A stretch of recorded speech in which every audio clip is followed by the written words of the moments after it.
Objection. The defense rests, Your Honor.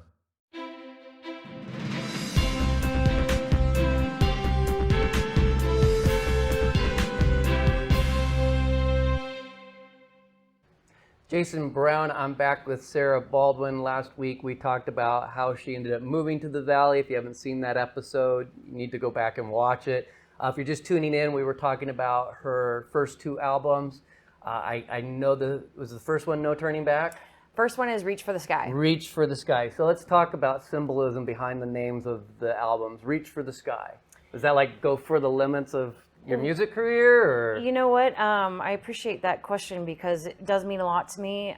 Reach for the Sky is was my turning point of like, you're either gonna do something right now or you're not. You know, like this was a year before COVID hit, and thank God that I was already working on it. But it was like a really shift in my life. I became sober. My son went to military school. We just kind of started over again and reset our goals, our intentions, you know, and just our lives in general. And so I was working on the record, and I went to visit my son in military school, actually. And I played him a couple of songs from my phone when I was visiting him, and he was like, "Mom, that's so awesome, man. Reach for the Sky. You got this." And I looked at him like, that's the name. See? That's the name of the title. I knew there was something behind this. Yeah, and what's crazy is like, when I booked this time to go in the studio, I didn't even realize that my producer at the time was going to play on the record. I had other musicians that I was playing with. I didn't have any songs really laid out that I was going to do. I didn't really have like a theme, I guess you could say, like what's the vision of the record. It just kind of all came together, like it built itself, and I just really focused on what I was doing at the time. I was coming out here a lot to the Eastern Sierras to fly fish and to camp and just to sit around a fire and write. And so this record's like dedicated to the mountains out here. That's why I have Mount Whitney's on the back of the cover. And this place just means a lot to me. It's a very powerful valley. Like it can either force you to grow or, you know, sink you. And the first time I was living out here, I really didn't pay attention to all the possibilities. You know, I was just drinking a lot, and it just escalated quickly, as you could say. Foggy brain. Yeah. Yeah. So, you know, it just made me realize a lot being out here, and with my son's new path, and it just like became like what's important to me. I was in bands my whole life and really didn't, you know, get to a point of like a rival, you know, like it was just, we all collaborated and it was great. I love the bands that I was in, but this was like solely music that I wrote. And so when my producer first sent back the first song and he played on it, I was like, oh my gosh, will you play on the whole record, please? And even the guys that I was playing with at the time, they were like, man, you should have him play on the record. So this kind of evolved into, you know. So you, in Reach for the Sky, we'll come to the next album title in a minute, but you said you found sobriety. What helped you find sobriety? I have attempted sobriety several times. I think any of us that are alcoholics have attempted sobriety. You know, I've heard the voices, I've cried, I've regret, you know, I had shame, all these things, and then I'd get healthy, and then I would just be like, oh, I'm just gonna have one beer or one whatever.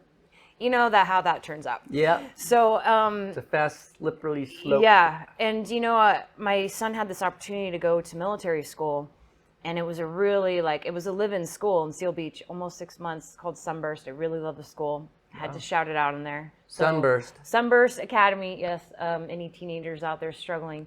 And the day he got accepted, it was June 1st, and that's the day that I told him, you know what? That's it. I'm not going to drink. You're going to be in there. I'm going to be out here. I'm going to work on myself.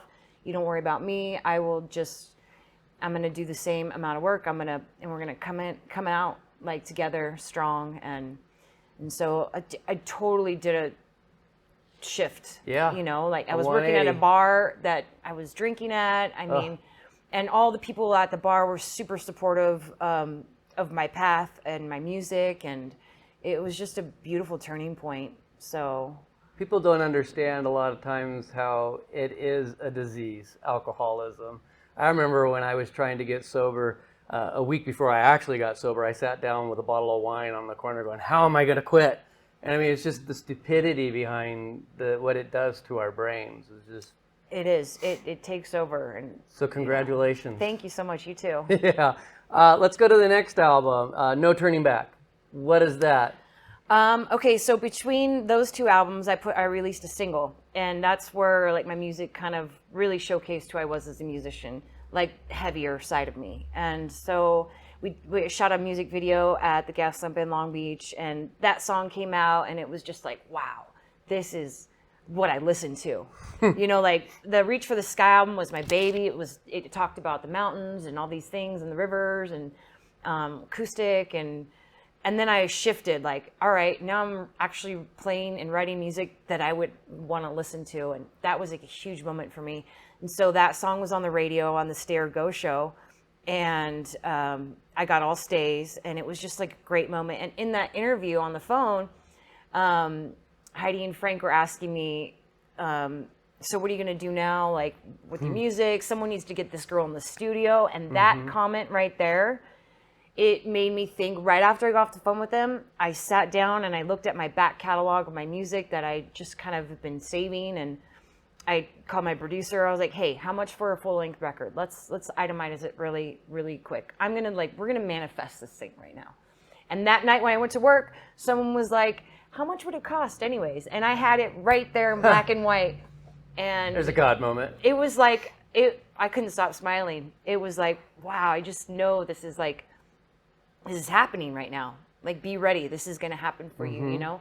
And so I had, I told this person, in between 4 people, like literally a week later, we were in the studio recording this full-length record of songs that I've had since GarageBand first came out.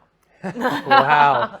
And so my producer was like, you've had all this stuff this whole time? And then we kept adding another song and adding another song. And then finally we added the 12th song, which is a ballad. And that was just like, all right, that's good. We did it there. And then No Turning Back came from, you know, I've realized in my path of like healing and my sobriety and just going after my dreams, I've created this ripple effect around me with my friends, with people on social media. I'm tearing up right now. It's all right. Social media of like, makes it real. You know, people messaging me like, wow, I'm so proud of you. I get that a lot. I'm so proud of you. My parents, my kid, and just everything was just this like really humbling moment of like all the hard work and all the things that you doubted about yourself, and all these things were like, just started coming so clear, you know? And I was like, wow, like I have a voice and people are listening right now. Like, what do I want to say? How do I want to deliver this message? How is it going to affect the people around me? And so I was like, you know what? I was on the phone with my producer, and I didn't have a name for the record yet. And we were working on this one track, the No Turning Back track. And it was very much like all the styles of music that I listened to. It was very tribal. It was, you know, had drums and percussions, and it had this heavy, like, just, it was everything that I, like, if I could just describe myself in one song, it would be that song. And I was just so excited talking to my producer on the phone, and we were talking about shooting a music video for it. He's like, man, dude, there's no turning back now. I was like, oh my gosh, that's it. It just made so much sense. Everything clicked, and I seen the universe spin, and I was like, it made me realize, like, there's no turning back. Like, people are counting on me now to carry this torch and to help them come out of this pit and like to be a good example. And I'm finally like in a position where I could be like a good example for young kids or grown-ups or anybody that wants to just like do something, you know, that's scared or they're too hurt, or you know what I mean? And so that was like the moment right there that I was like, wow. And so in the video that we shot, we really channeled that energy. And my friend, she did like this war dance for the video. And it was just like really, really a powerful moment. Wow. Well, we will be back with Sara Baldwin next week. We have a lot more to talk about. Next, I think we're going to talk about faith and your next album that's coming out. Awesome. Thank you. Hello, I'm Fred Rowe from Snare Bright Dot Fly Fishing Guide Service. I've been teaching, guiding, writing, and lecturing on fly fishing since 1982. Well, let's get to this week's fly fishing report.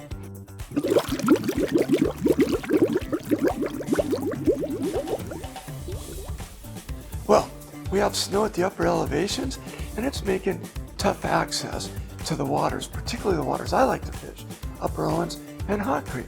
You can access it by walking in your waders, or put on snowshoes, or use a snowmobile, or cross-country ski in. Up on the Upper Owens, well, there are trophy trout in the water, but they're few and far between, so we're working hard to get the few fish we're seeing in there. And what we're using in there are stoner nibs and green gold prince nibs. Okay, over on Hot Creek, 10 to about 1, we're seeing a blueing olive hatch, and the fish are coming up and taking the flies off the surface. So we're fishing dry flies in there, blueing olive parachutes in a size 20. That's what I'm fishing there. Down on the Lower Owens, in the lower section of the wild trout water, above 5 bridges, there's a pretty good dry fly hatch going on. And around noon to 2, you can fish a blueing olive parachute in a size 20. In the rest of the wild trout water, I'm using nibs, and I'm using pheasant tails of the beadhead flashback variety and olive quildagons. Over on Bishop Creek Canal, it's going to go to catch and release only starting on the 16th of November. We're fishing nymphs in there, and again, I'm using my favorite beadhead flashback pheasant tail and olive quildagons. And Fred Rowe from Sierra Bright Dot Fly Fishing Guide Service. I can be found on Instagram, Facebook, or on my webpage at sierrabrightdot.com, or on skippablenews.com, youtube.com, sierrawave.net, or laughing-parrot.com.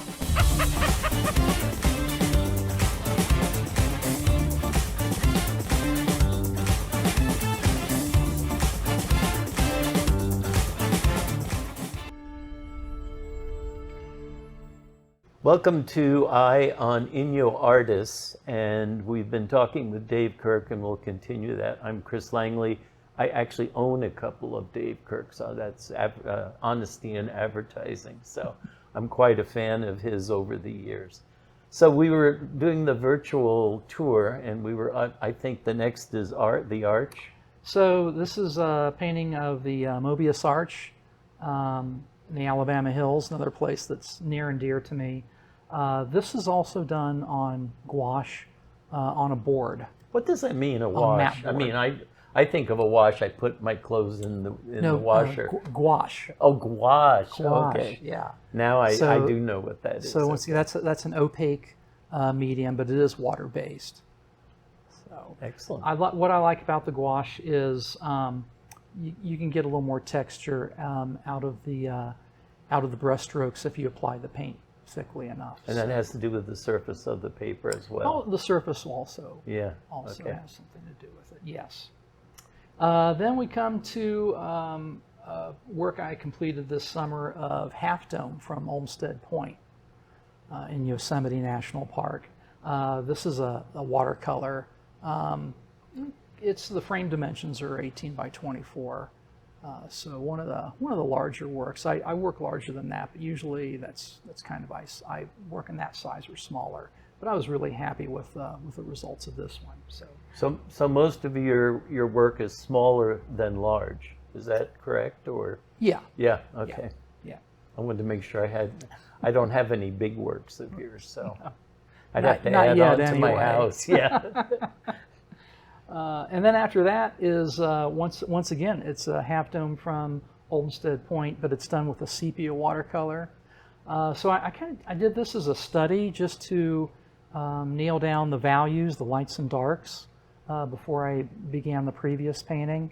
But I was so happy with the results, I went ahead and framed that as well, and that sold a few months ago. So was that you mentioned earlier this week you were shipping off a painting? Is that the one? Or no, is that... no, that was another one. You're really beginning to keeping move busy, your work. keeping busy these days. And you have the time, I assume, right? Better than you used to. More time than I used to. Yeah, so, excellent. Yeah. After that is a view of Mount Williamson Not quite from my backyard, but close. I have to walk a few yards off my lot, and then We'll I get allow that view. Okay, we'll allow That's that. okay, yeah. Once again, this is gouache, and it's done on a tinted paper that's been mounted to a board. And if you look at the lower right and left-hand corners of the painting, you actually see the surface, the tinted board. So I kind of let that come through in places on the painting, and that's kind of a new technique I've been playing with. And just once again, I have a lot of fun, and I've been really happy with the results. This one found a nice home somewhere back east, I believe in Virginia. Oh, okay. I shipped that off a few months ago.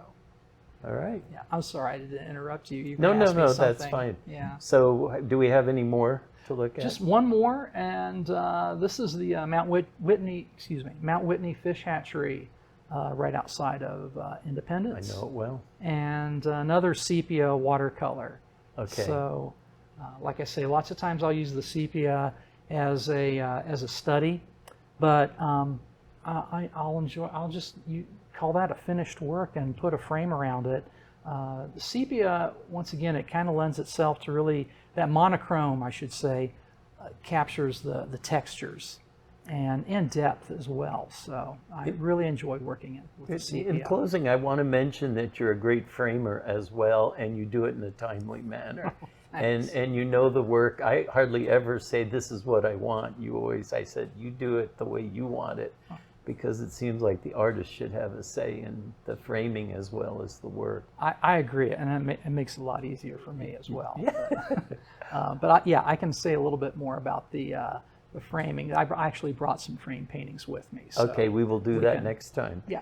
It's Eye on Inyo Artists. I'm Chris Langley, and we'll be back with Dave Kirk in the future, or tomorrow, or whenever. Hello, I'm Jeff Gabriel with the Eastern Sierra Interpretive Association, and we have some exciting news for two individuals. Myself and Jenna Wood are headed to the National Association for Interpretations Conference to be held November 29th through December 3rd, 2022 in Cleveland, Ohio. The nearly 800 interpreters from around North America to learn new techniques and approaches to educating the public on our federal public lands. You ask, what is the National Association for Interpretation? It is a nonprofit professional organization dedicated to advancing the profession of heritage interpretation, currently serving over 6,000 members in the United States, Canada, and over 30 other nations. Individual members include those who work at parks, museums, nature centers, zoos, botanical gardens, aquariums, historical and cultural sites, commercial tour companies and theme parks. Commercial and institutional members include those who provide services to the heritage interpretation industry. Interpreters connect visitors to important natural, cultural, and historical resources at parks, nature centers, forest lands, historical sites, aquariums, zoos, and anywhere that people come to learn about places. NAI defines interpretation as a purposeful approach to communication that facilitates meaningful, relevant, and inclusive experiences that deepen the understanding, broaden perspectives, and inspire engagement with the world around us. I'm Jeff Gabriel with the Eastern Sierra Interpretive Association. Educate, inspire, explore. Hello and welcome to Eye on the Inyo Health. Today we're honored to have Dr. Jeff Brown. He's a PharmD from Duane's Pharmacy. Thank you for coming in very much. Thank you, James, for having me. So I hear this is flu season. What should we do? Well, it is flu season, or we're moving into flu season. We're into vaccination season now. Current CDC guidelines recommended folks get vaccinated in September and October, so we'll be beginning our vaccine program at Duane's very soon. Probably, we actually started yesterday, but it'll ramp up next week.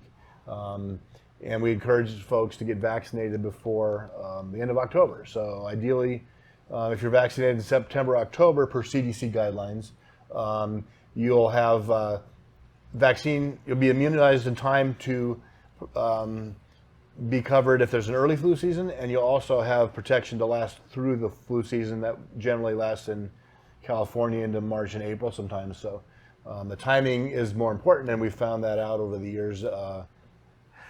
Yes, closing the barn door after the cow's gone, not a good idea. Not so good. You know, yeah, get the vaccine now, so you're ready for when it comes. Yes. Now, absolutely. can you do walk-in when you get Yes, vaccines? we do walk-ins. You can just walk into Dwayne's. If you're a Medicare patient, and truly on most private insurances, the vaccine is of no cost to the patient. And if you're a cash patient, it's around $40. I think you get vaccinated. Money well spent. Yeah, just walk in and do it. We have vaccine. Basically, we do kids 9 and over and adults. We have regular flu vaccine for patients under 65, and for seniors, we have the high dose or adjuvenated vaccine, which has more antigen in it, so they're more likely to get a better immune response from the hyped up vaccine. And in the CDC guidelines as of this year, it was recommended that seniors consider high dose vaccine in the past years. This year, it's recommended they actually get the high dose. So that will be the vaccine we will be providing to folks 65 and over. And you said it's higher in antigen. What does that mean for the layperson? There's 4 times the antigen is what your body responds to in the vaccine. So you make antibodies against an antigen. And so we inject you with antigen, which is the vaccine, and you make antibodies against it. Because a senior's immune system is not working as well as a younger person's, like a lot of things in us seniors, it takes more antigen to hype the immune system. And so that's why that's okay. And many years of CDC has been studying this high dose issue, and initially it looked like the data suggested that the seniors were responding better to the higher amount of antigen in the high dose vaccine. We now know there's enough data out there to look you in the eye and say, yes, you should get this vaccine. It's the better product for you if you're over 65. And you'll notice when he mentioned seniors, he looked at me twice. Now, look at myself. Cool. So, what time is Dwayne's open? Dwayne's is open from 8 in the morning until 7 during the week. Weekend Saturday, it's 9 to 6, and Sundays 11 to 5. Now, are vaccines available during that entire time? They are. We prefer that you show up Monday through Friday, 9 to 5, because we have more staff to help you. You won't wait as long. But we will offer a flu vaccine anytime the store is open. If someone's in a hurry and that's the only time they can come in, it's a Saturday, we're happy to vaccinate you. You may wait a few minutes because there's one pharmacist and one tech on the weekends. And so we're a little less staffed, and it may take a little bit longer to get to you, but we will get it done. I respect that about Dwayne's. You walk in and Dwayne's will do their best to help you right then and there, as opposed to, sorry, come back Monday. We pride ourselves on our ability to take care of people quickly. That's important. We're all busy in life. And Dwayne's been good enough to provide the staff for the professional people, the pharmacists and techs, to be able to get their work done, and everyone gets taken care of. And so there's a good workflow, and we can take care of people quickly, and we're very proud of that. We think that's an important service to provide in healthcare. Good. Hello, welcome to Eye on Inyo. Today we're talking about airports and great Ashley Helms. She's a Deputy Public Works Director for Airports for Inyo County. Welcome, thank you for coming. Thanks for having me. We understand you have some news that's coming out of the airport. Sure, we just wanted to give an update on the upcoming winter schedule for 22-23. Tickets are now available for purchase on united.com starting December 15th. The winter season will run through March 25th, and we'll have daily flights to Denver and San Francisco. Okay. So when do tickets actually go on sale, as opposed to They're available. The flights start, okay, so they're available now, but the flights start December 15th. Yes. Okay, cool. And what about the local discount? Is that true? Yeah, so there will be a local discount again this year, like we had last year. Locals can get 10% off their flights. You do have to plan ahead a little bit. So if you go to visitmammoth.com/fly local, there's information about how to get the locals discount for the United flights. I think you email Mammoth Lakes Tourism, and they'll send you back a code that you use when you purchase your ticket. They were very responsive when I applied last year, so Okay, I great. highly recommend it. Now, you said Denver and San Francisco. What about when I want to go to LA? Sure. So last winter we had an LAX flight. We're not going to have that again this season. But you can still get down to the LA area by flying Advanced Airlines from the Mammoth Airport down to either Burbank, Hawthorne, or Carlsbad. The Hawthorne Airport's just a few minutes away from LAX, so if you were connecting through LAX, I think they even have a free shuttle that takes you from one airport to the other. Wow. So that's a great option to look at. I understand they also have a built-in discount for locals? Yeah, if you're flying out on Thursday, Friday, or back in on Sunday, Monday, against the flow of tourist traffic, then there's a 20% discount already built into the ticket price. Against the flow is a secret for all aviation travel. So I love your little airplane that comes in and out. Tell me about what's happening in the future. I saw a UFO, a United flying object. Tell me about that. Well, on September 14th, some may have noticed a United plane flying around over town, which that was after our summer flight had ended for the season. So I have had a few people mention, hey, what was that? That was our successful validation flight for the new flight procedures for the Embraer 175, which is the newer fleet of regional jets that United and SkyWest will be switching over to in the spring. Because there's actually a lot of science to it. You just don't take the airplane and go plop. You have to make quarters and altitude restrictions. It's not, there's science into it. So it took them about 2 hours, you said? Oh, yeah. So they were in the area for 2.5 hours. They were testing each approach procedure, which is the path they follow to come into the airport, and then the missed approach procedure if they had to take off and circle back around. So missed approaches, those are normally when the runway is clogged or you can't see it because of bad weather. Tell me about weather cancellations this summer.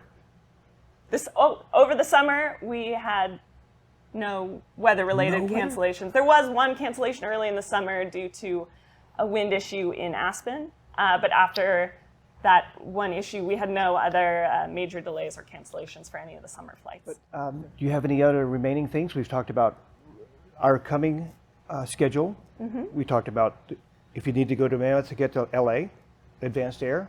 We get the new approach, and we have the new aircraft coming soon, because you said that'll be submitted to the FAA because it's a private company?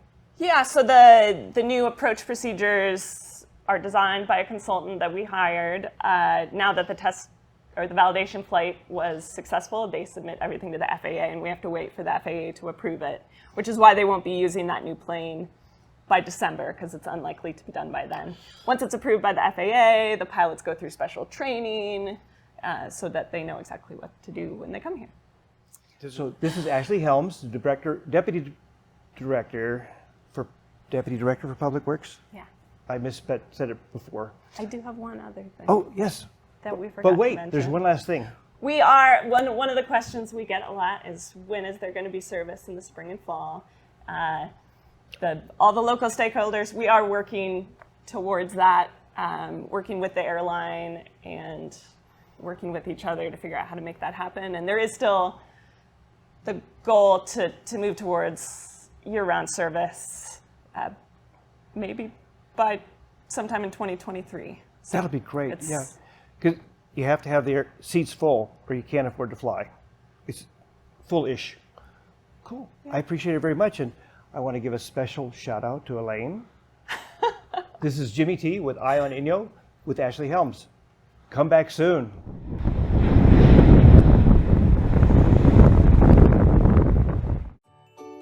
Sometimes the weather swings more than the couple that lives down the street from you.